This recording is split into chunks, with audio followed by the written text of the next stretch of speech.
Assalamualaikum warahmatullahi wabarakatuh. Oke, quick aja karena ini juga dadakan.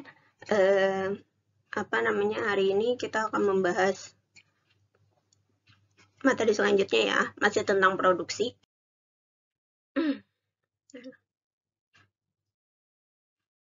Oke, jadi tujuan pelajaran kita hari ini adalah saya akan jelasin tentang kurva produksi, isokuan, isokos, dan hubungan antara isokuan dan juga isokos.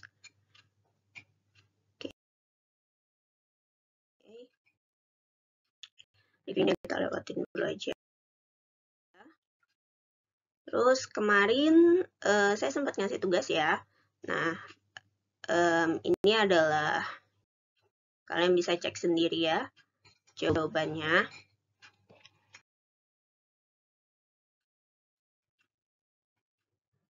Ini cara mencari AP. Oke. Nah, ini ada yang mau saya konfirmasi. Kemarin kan saya bilang bahwa produk maksimum itu terjadi sebelum the law of diminishing marginal return ya. Tidak seperti itu. Jadi,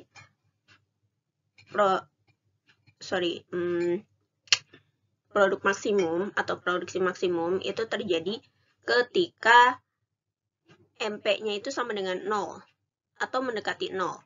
Nah, kalian bisa lihat di sini bahwa di sini 20, 20, 25, 20 lalu habis itu minus kan. Nah, sebelum minus itu berarti telah terjadi yang namanya produk maksimum. Jadi sebelum ada angka minus itu terjadi produk maksimum. Berarti produk maksimumnya itu adalah di jumlah pekerja 4 dan output totalnya adalah 85. Terus the law of diminishing marginal return-nya terjadi di mana, Bu? Sama. Terjadi di 4 juga. Jadi ini kondisi di mana produk maksimumnya terjadi di 4 dan the law of diminishing marginal return-nya juga terjadi di jumlah pekerja 4. Kalian bisa lihat produk marginalnya di sini 25, lalu di bawahnya 20 ya. Jadi dia menurun. Jadi marginal return-nya ada di 4 juga. Gitu.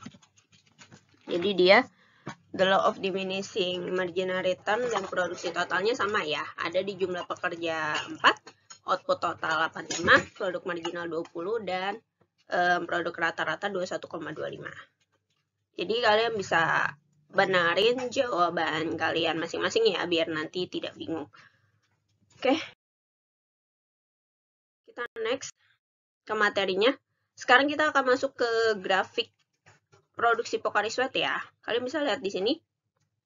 Ini adalah contoh soal yang kemarin. Contoh soal yang kemarin kan produk marginalnya adalah ini ya. Cara ngitungnya. Ini saya tambahin sedikit ya.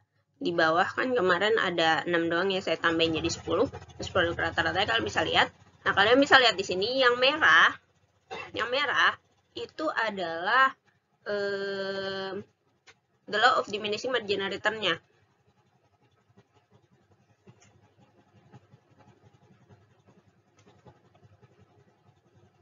Oh, sorry. Salah. Seharusnya yang 4 ya. Jadi saya salah. Seharusnya the law of diminishing marginal return-nya di 4. 7 ke 6 ya. Sorry, ini saya salah. Harusnya 7 ke 6 ya, the law of diminishing marginal return-nya. Terus produksi maksimalnya itu ada di 8. Ya, produksi maksimalnya itu ada di 8. Oke. Kenapa? Karena kalian bisa lihat di sini produk marginalnya 0. Bawahnya udah minus, berarti atasnya minus itu adalah produksi maksimal ya. Lalu membuat grafiknya gimana? Membuat grafiknya tinggal kasih titik aja. Ini kan jumlah pekerjanya 1, output totalnya 4, berarti 1, 4 ya. Berarti titiknya di sini. Lalu 10, 2, 10, ini 10, terus 2, titiknya di sini. Lalu 3, 17, 3, 17, titiknya di sini, dan seterusnya ya. Kalian bisa buat titiknya. Nah, jadinya akan seperti ini nanti grafiknya. Ini adalah grafik total produksi atau output total. Ya. Oke, kita lanjut. Sekarang kita akan membuat grafik produk marginal. Grafik produk marginal berarti kita lihat dari sisi produk marginalnya ya. Nah, di sini jumlah pekerjanya adalah 1, produk marginalnya 4.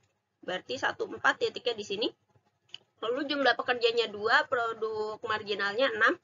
Berarti 1, 6, titiknya 2, 6, titiknya di sini. Lalu jumlah pekerjanya 3, produk marginalnya 7, 37 ya. Titiknya di sini. Jumlah pekerjanya 4, produk marginalnya 6. Titiknya di sini dan seterusnya ya. Nah, ini marginal produknya. Lalu terakhir ada average product. Average product berarti kita lihat dari sisi AP-nya. Jumlah pekerjanya 1, produk rata-ratanya 4. Terus jumlah pekerjanya 2, produk rata-ratanya 5. Jumlah pekerjanya 3, 5,7. Ya, kalian bisa lihat titiknya. Itu dilanjutin aja. Inilah average product. Nah, apa yang bisa kita simpulkan? Yang bisa kita simpulkan adalah, kalian bisa lihat dari garis ini, MP-nya di sini 0 ya. Ketika MP-nya 0, maka kalian bisa melihat di sini bahwa total produksinya maksimum.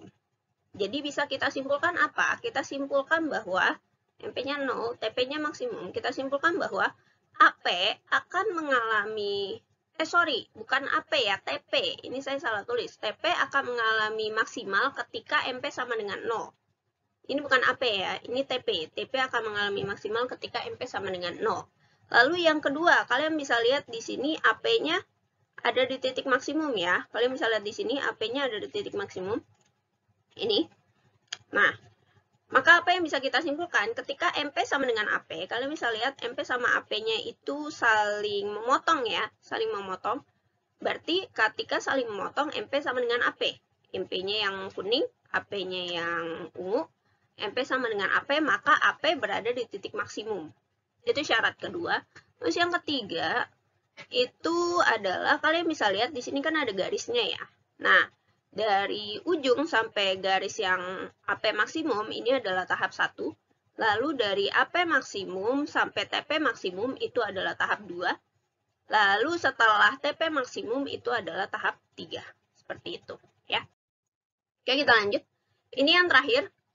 Ini ada tugas untuk kalian. Silahkan kalian kerjakan. Simple aja. Buat grafiknya.